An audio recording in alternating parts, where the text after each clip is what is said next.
Welcome to the Microtonal Guitar Institute's third guest after John Schneider and Allaudin Mathieu. Here we have my teacher, Professor Dr. Mark Lindley. Welcome to Istanbul. It's great seeing you. It's a pleasure to come back again. Yes. Quick biography of Dr. Lindley. Dr. Lindley is the designated Professor of Eminence at Mahatma Gandhi Mission University in India. He was born in 1937 in Washington, D.C. His college and postgrad studies were at Harvard University, the Juilliard School of Music, and Columbia University in New York. And he has taught at Oxford University, at the University of London, and at other distinguished schools in Germany, China, and Turkey, as well as in England, the USA, and India. You were in Turkey.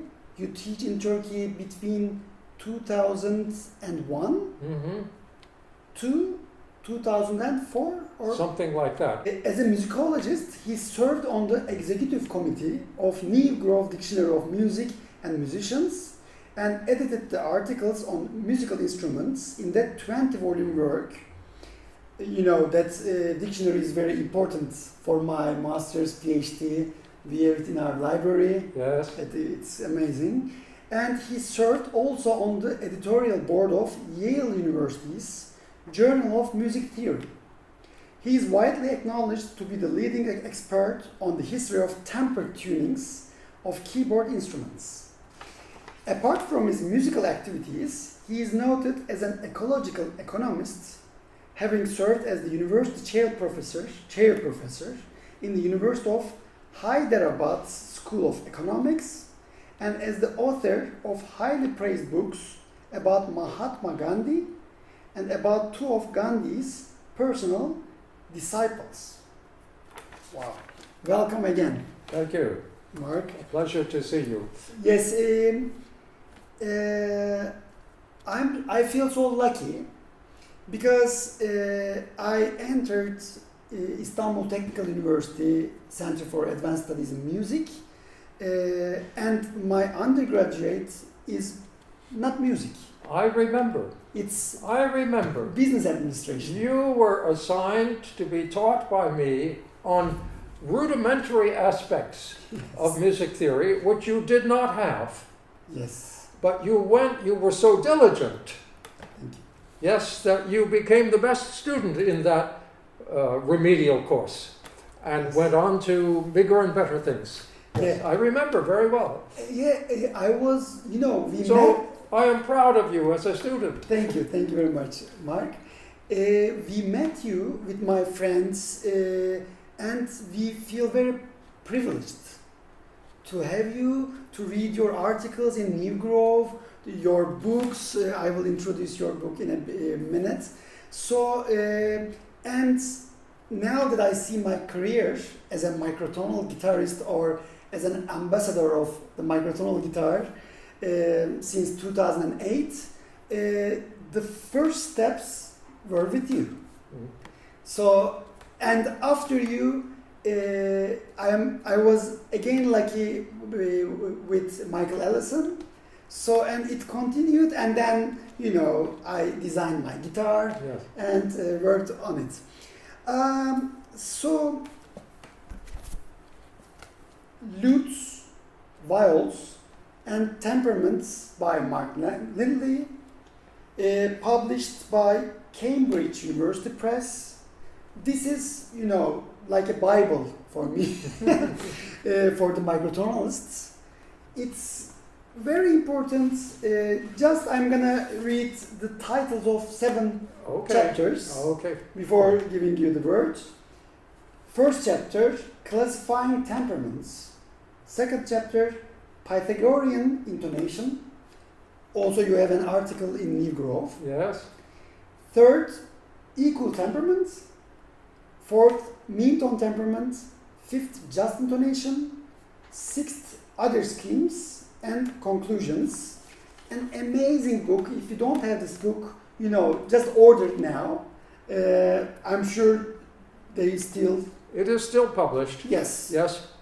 there is another book I was just telling you about earlier today. Yes. That moves ahead of this book with information better than I could possibly get when I wrote this book a long time ago. Information about images in paintings, 17th, 16th, 17th, 18th century paintings that show on the frets of lutes the spacing of the frets in such a way that you can see that some of those instruments were tuned in an unequal temperament, which would be a mean tone temperament. Yeah. So this iconographical evidence is in richer array in this later book, of which I published a review in the English journal Music and Letters a few years ago.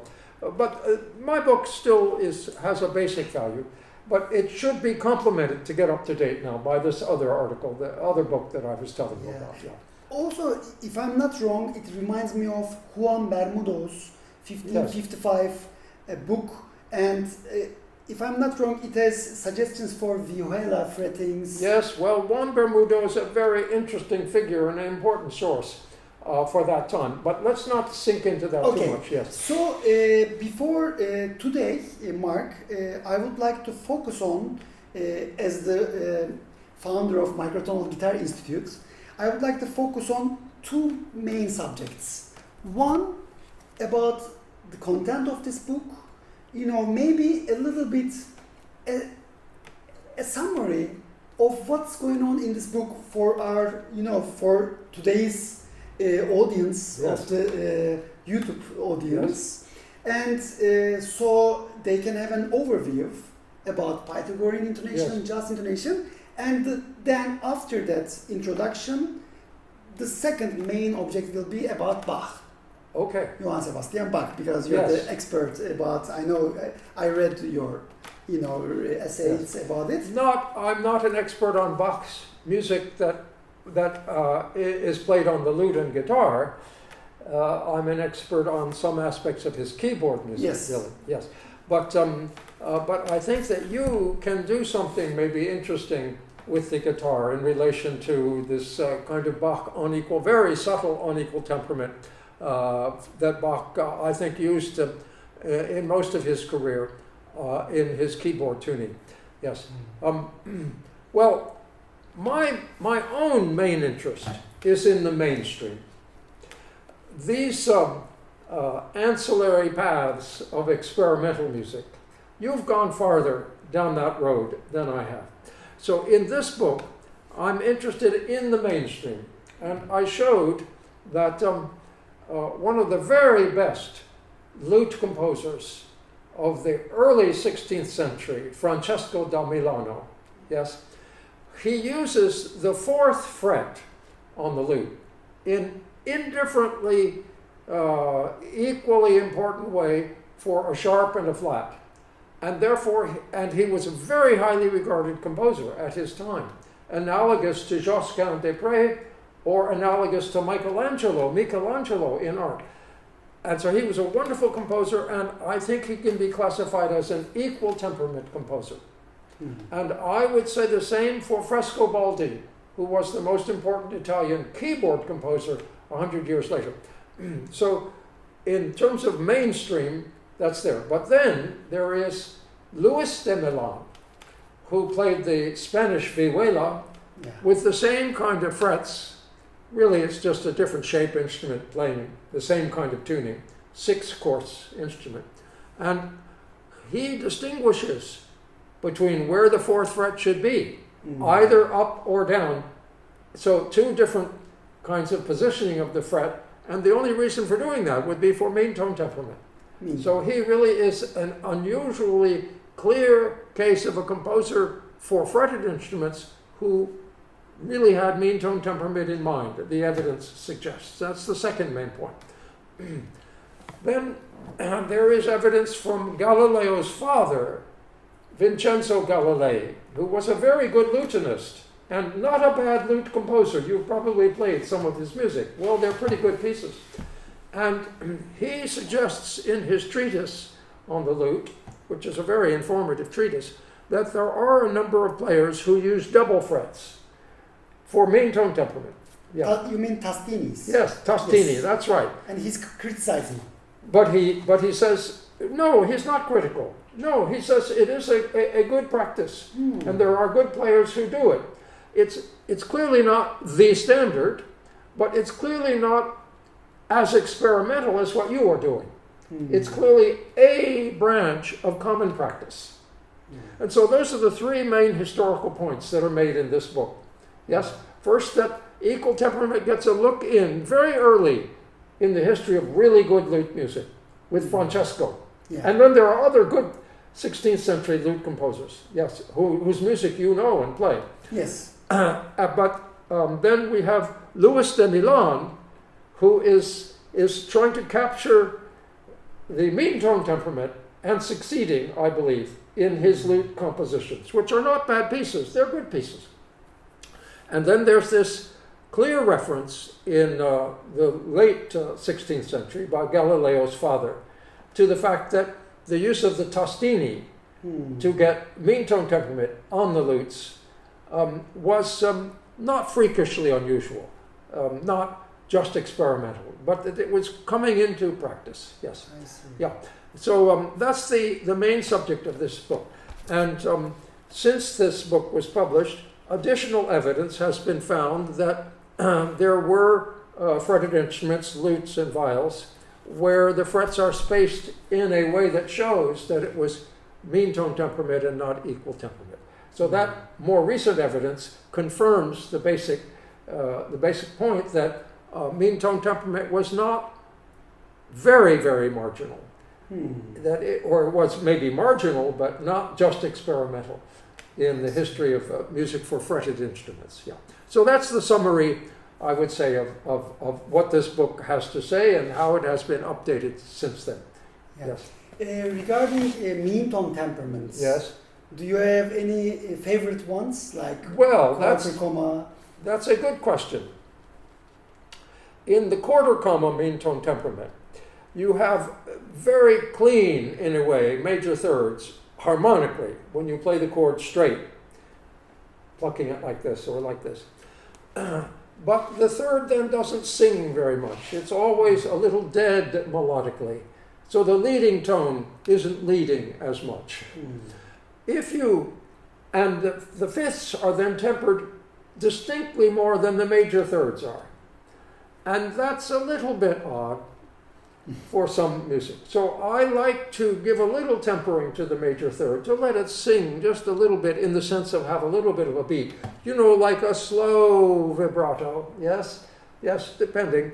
Less than, say, 6 or 7 times a second, a moderate vibrato. And that takes a little bit of pressure off the fifths and fourths. So they're tempered in a more or less similar way. And so the whole instrument then has a little bit of shimmer of a very mild beating going on.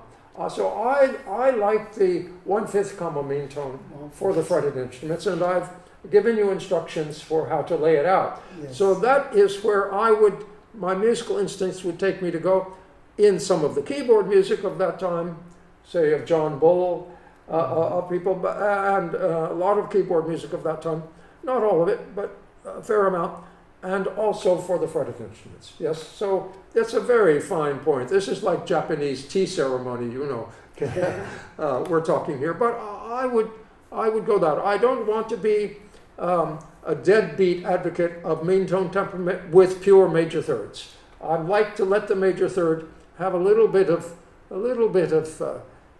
this quality. Yes. Yeah. Yes. A parenthesis, if the viewers of this interview wants to reach your publications. Yes. As far as I know, you have an academia page. Yes. Where we have maybe most of the titles that your articles, essays, books. That is true. And I am readily accessible on the web. There's a Wikipedia article that is pretty accurate and reasonably up to date.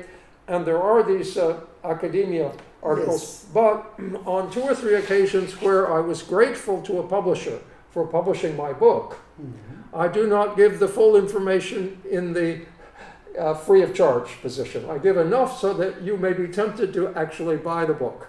Yeah. Because I want Cambridge University Press and some other publishers to get their money back. It costs them money to publish these things.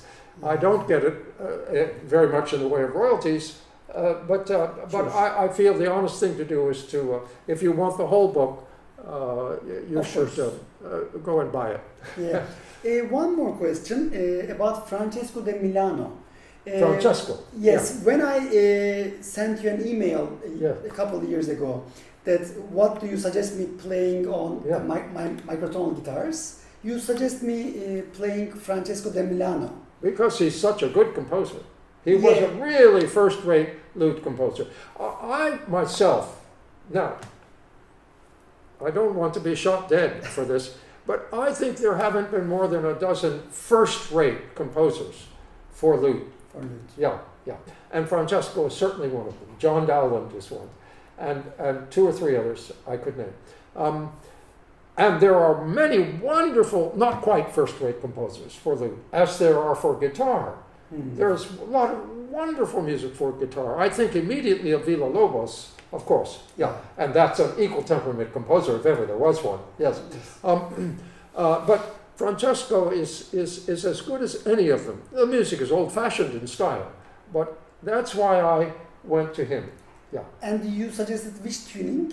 Do you remember? You suggested Meantone, Temperaments? No, for Francesco, no, equal temperament. He's an equal temperament composer. Cool. You have to go with him. I feel.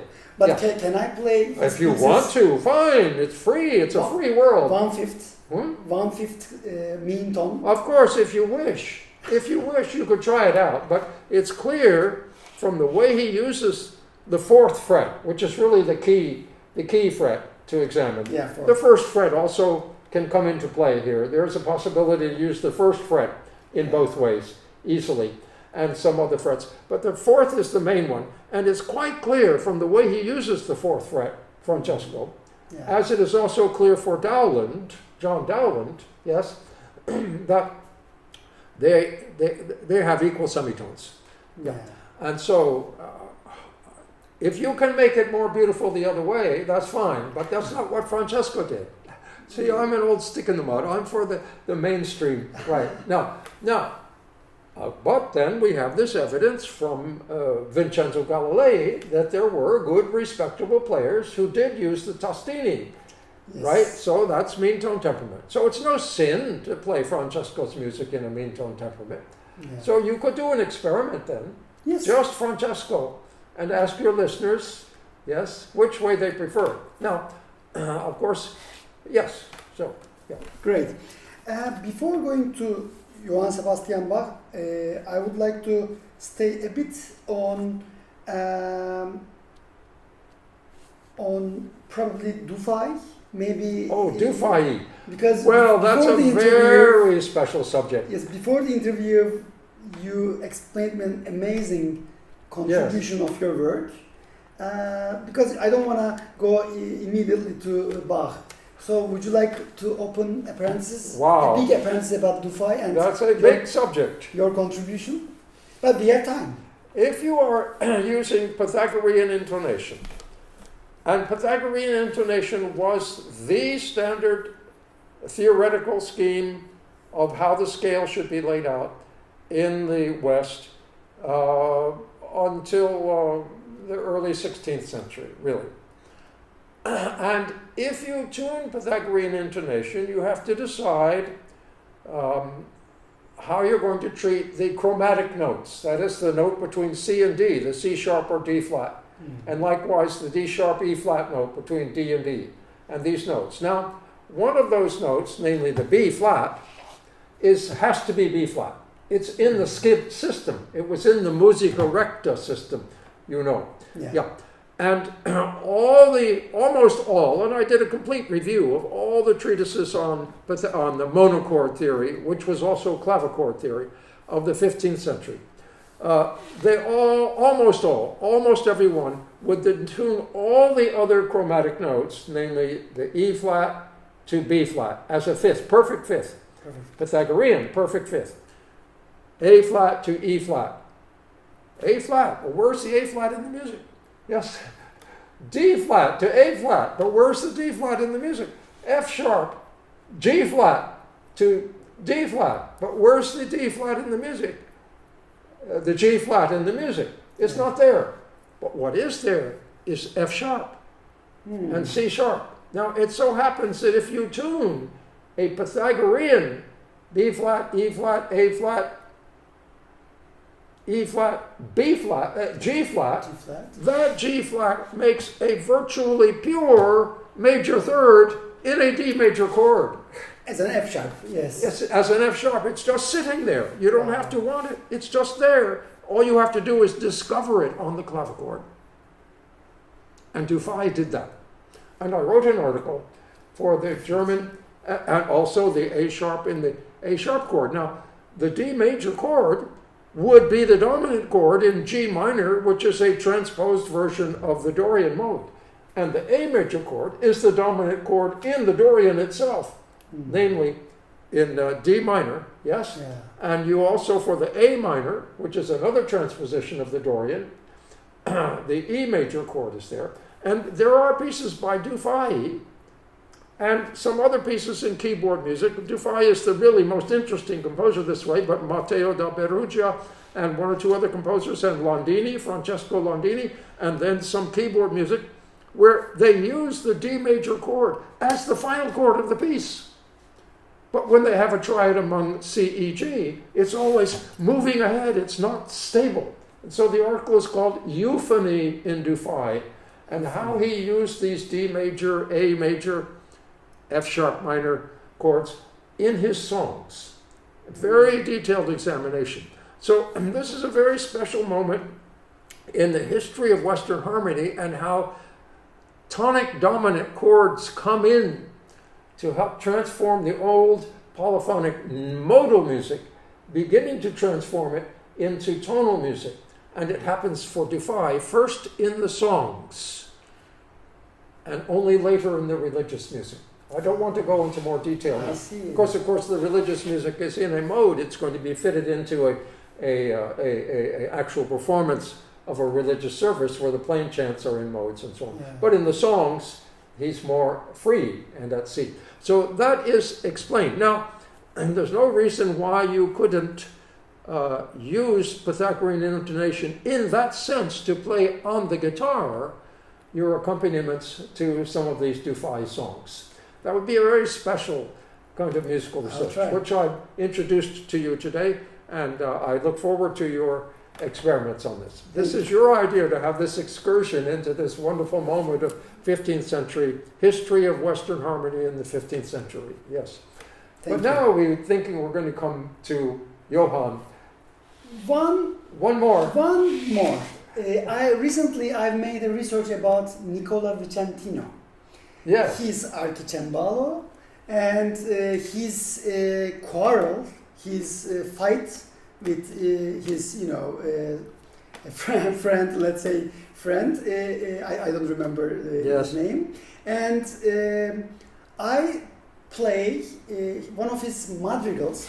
He composed four madrigals with 31 tones per octave. Yes. And, I can... equal 31 division. Yes, equal 31 divisions. Well, yeah. You didn't tell me this before the interview. Yes, it just comes here.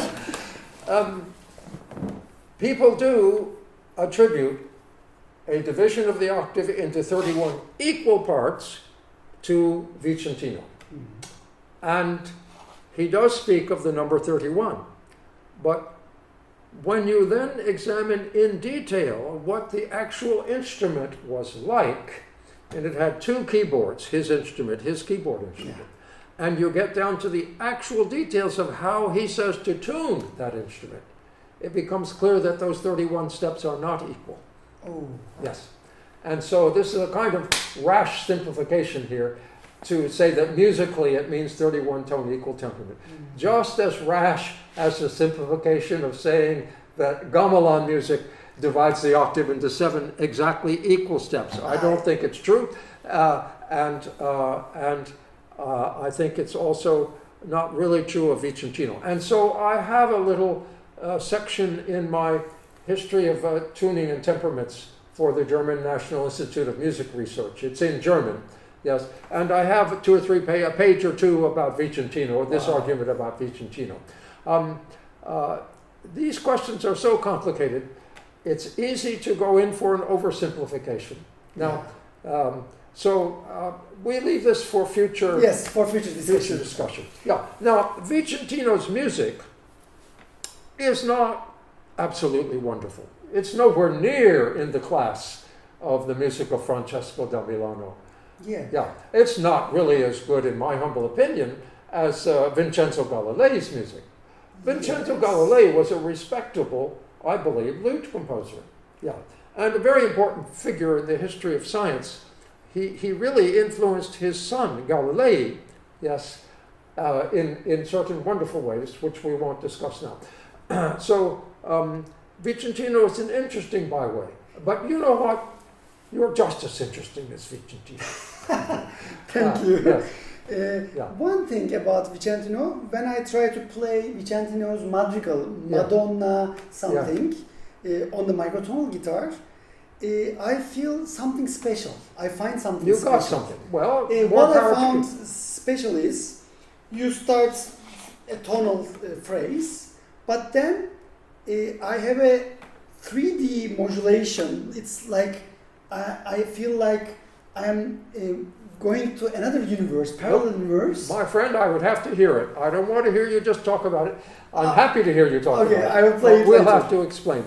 Yeah, we have to go in for this. Now, you do have the pure thirds in 31 tuning. Yes. Yeah. But Vicentino's, now I'm remembering what I did in my research on Vicentino. Vicentino also provided for a whole batch of pure fifths. He tells you to tune this and that fifth pure on this or that keyboard that he has. Yes, he has two of them. Yes, so he's not really interested in the beating of the fifths and fourths, which is a characteristic of mean-tone temperament. So your charm is in the pure thirds. But he had not only a batch of pure thirds available, he had some pure fifths available too. So if you look up my work in the German article, you might find that with fussing around with that, you would come up with something even better than your 31 equal. And this is good for transitioning to Bach. Yes. Because with Bach, again, we're talking about something very subtle in his concept of tuning. Now, there's no evidence that Bach actually played the lute himself. Yes, he played the violin himself. I think that's clear. I think his violin music could not have been composed by anybody who couldn't play keyboard violin well. And of course, when he was a very young man, he earned his living first as a musician, as a viola player, when he was too young to be important at a court. Yes, and so he knew how to play violin. There's no evidence that he actually played lute himself. But his lute suites are But beautiful. there are some lute compositions, and they can be performed very nicely on a 9-string guitar. There's some very good recordings of that music. So there is this whole area of Bach's fretted instrument music. But that's not where I've gone. I've gone into his keyboard. Now, we come to Bach and keyboard tuning. And there are several people who have come up with secrets of Bach's tuning. Yes, sometimes with weird theories to support these thinking. Coded theories and so on, special diagrams and one thing, and then somebody else copyrighted a system. And somebody did a hoax based on taking some numbers out of one of my books and saying he had discovered that this was Bach's secret scale, and it was all a hoax, it was all phony. Yes, so this is really a treacherous area of research. But I've tried to find what I think Bach did, whether he did use unequal temperament, and I believe I have been able to show in very complicated arguments that for most of his life, from the second decade of the 18th century, the 1710s, up to nearly the very end, he preferred, if he could get it, a subtly unequal temperament. And we have evidence that he could tune a harpsichord in 15 minutes, and it was his kind of tuning, not equal temperament. And we have various tidbits of evidence, and you put together this, what we call documentary evidence in words, accounts of Bach and his relation to certain people and how certain people referred to him and all that kind of thing with the music. Yeah. The music. And you get an argument with a combination of evidence, musical evidence. Now, this musical evidence is subjective, as you were giving to me with regard to Vicentino. You said you got something special. Well, Yes. I feel that I get something special, and I've done tests with other people, in a very subtle, unequal kind of temperament for Bach. I don't think he had a scheme of numbers for the tuning, but I think he had some precepts for how to tune an unequal temperament. And the basic point is that the major thirds among the naturals, that's C, F to A, then C to E, and then G to B. Those major thirds should be tempered only about half as much as in equal temperament. Yeah. Mm. And then as you go up in the sharps, D to F sharp, A to C sharp, E to G sharp, they get tempered more and more. And at E to G sharp, you're at about equal temperament. Yeah, maybe just a little bit more than an equal temperament. And the same on the flat side. B flat to F, B flat to D is tempered a bit more than F to A. And E flat to G is tempered yet more. And A flat to C is tempered more than E to G sharp. Yeah, and so on. So the flats go down faster than the sharps go up. And the most heavily tempered third, this is a very elaborate argument, but I have a lot of evidence for it. The most heavily tempered major third is D flat to F, or C sharp to E sharp. That's the most heavily tempered one, but it's not exactly 6 steps away from C to E, which would be the F sharp to A sharp, G flat to B flat. So it's a it's a slightly asymmetrical scheme in the way it treats the thirds. And so the flats then are more saturated in color than the sharps. There's plenty of color all around. Now, so then my big test, this works for a lot of Bach's music. Not for the musical offering, but that's very late and very abstract. But for well-tempered clavier, volume 1, volume 2. And my real testing ground that I use as the real test, along with certain other music, is the first volume of well-tempered clavier. And so one thing I want to do, I've done it already a couple of times, is record the preludes, which are interesting, beautiful little short pieces, not too intellectual like the fugues. So the fugues work very well also in the unequal temperament, in my subtle Bach unequal temperament. Now, what you have undertaken is the challenge of duplicating this very subtle unequal kind of temperament on your fancy guitar. And I would be fascinated to see if you can do that. It would be quite a challenge. It's quite a challenge to tune a keyboard instrument in a really good Bach tuning. My Bach tuning, which I believe is the right kind of thing for Bach. No major third no note is more than 4 cents away from where it would be in equal temperament. And that's only 2 of the notes. The others are only 2 cents or less away from where they would be in equal temperament. Close. So, well, a little bigger, a little Yes. higher, a little lower, yeah. So these are very subtle adjustments that we're making here. More subtle than in Werkmeister 3, than in Kirnberger. Those were theoretical schemes of theorists whose unit of measurement, whose basic unit of measurement might have been a 6-cent unit, one fourth of a comma. That's a 6-cent unit.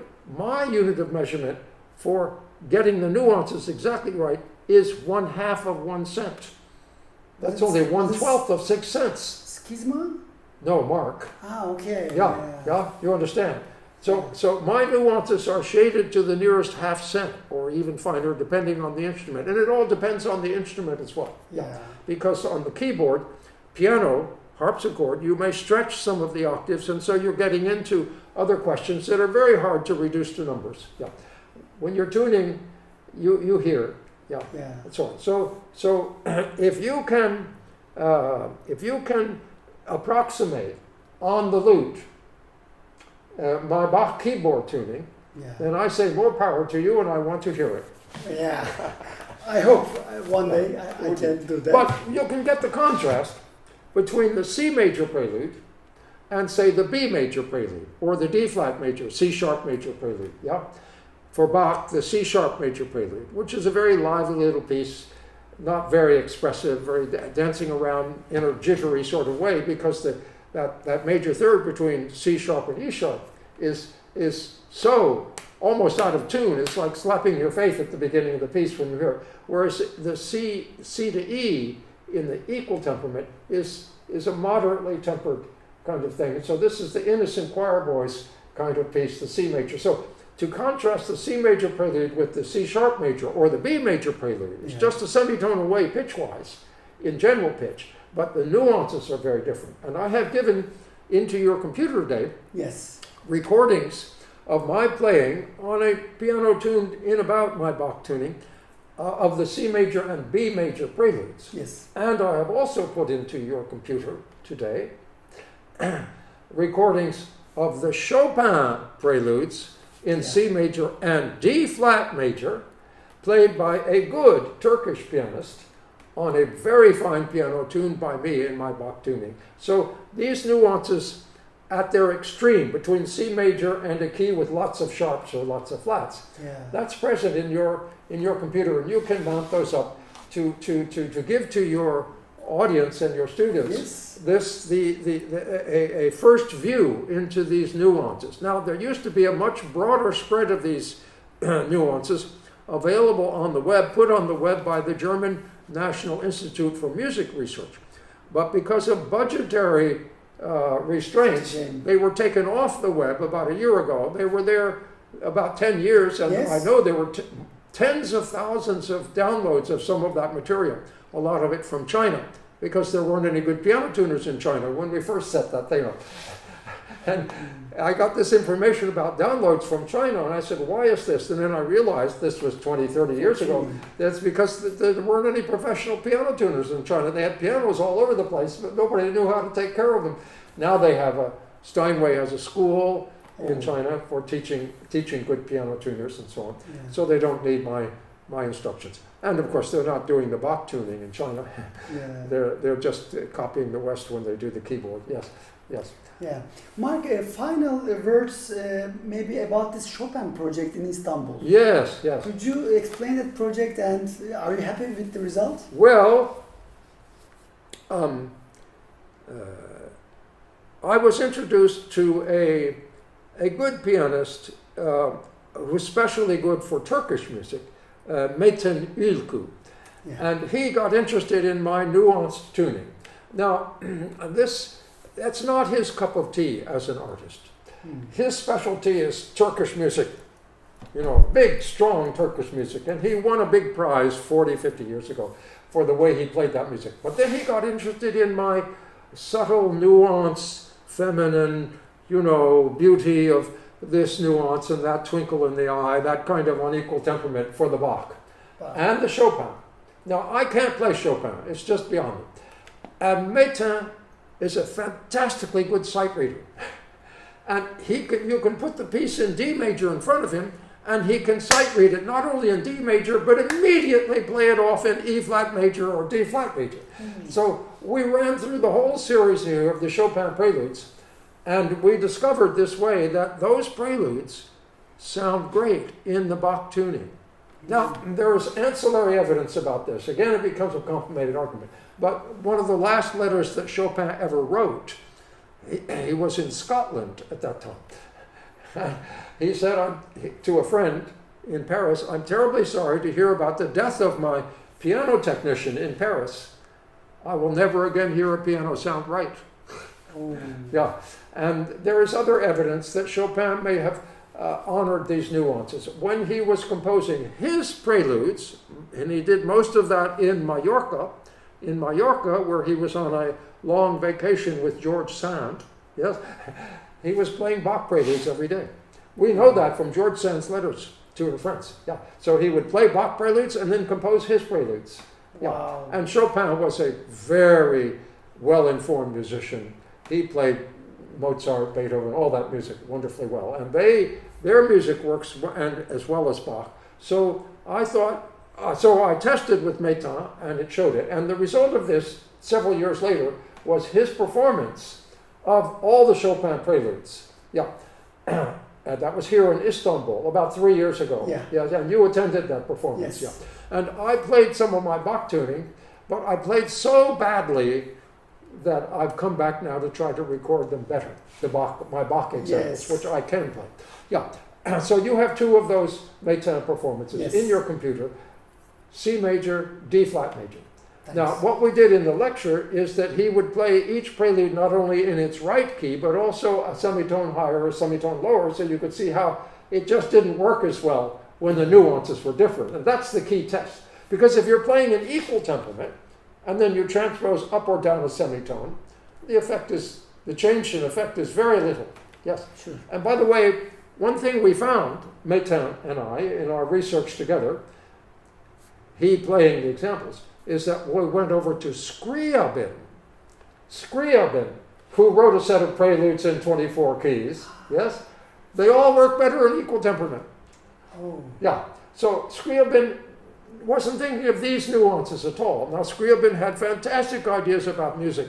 He associated music with colors and all this kind of thing. But the unequal temperament is really wrong for the Scriabin preludes. It's wonderful for the Chopin preludes. Wow. It's wonderful for a lot of Beethoven's music, and I've written about that and published a book about that with the German National Institute of Music Research. So Beethoven, yes. Early Schubert, yes. Yes. Mozart, yes. Bach, Scarlatti, yes. You get up to Brahms, no. Fauré, certainly not. Yeah. Debussy, certainly not. And I'll tell you a wonderful 20th century French composer who had a fantastic ear, and in his organ music, it has to be an equal temperament, and his piano music, and that's Messiaen, Olivier Messiaen, right? This is a composer with a fantastic ear, yes?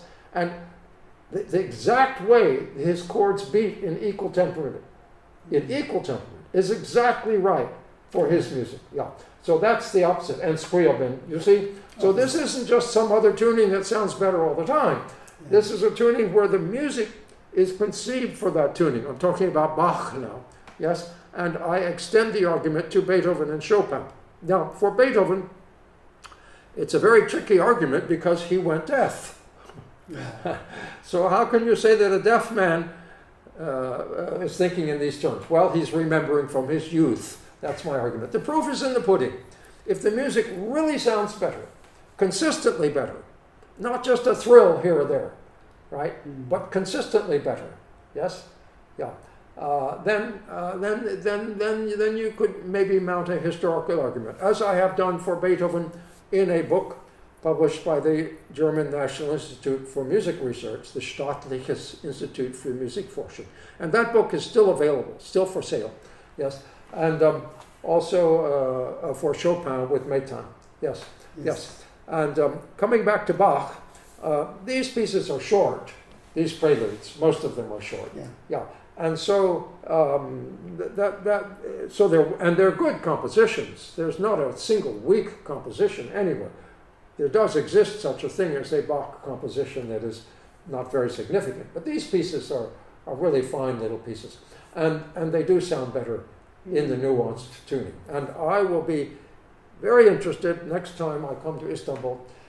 I hope I can come back again to hear what you and your students may have done, whether you can capture these nuances on the fretted instrument, on the guitar. Yes. Hopefully. Well, Mark, it's amazing to have you. Do you have any final thoughts, final remarks for the audience of the... So very satisfying to work with you, sir. Oh, thank you. Likewise. Yes. So thank you very much. A pleasure.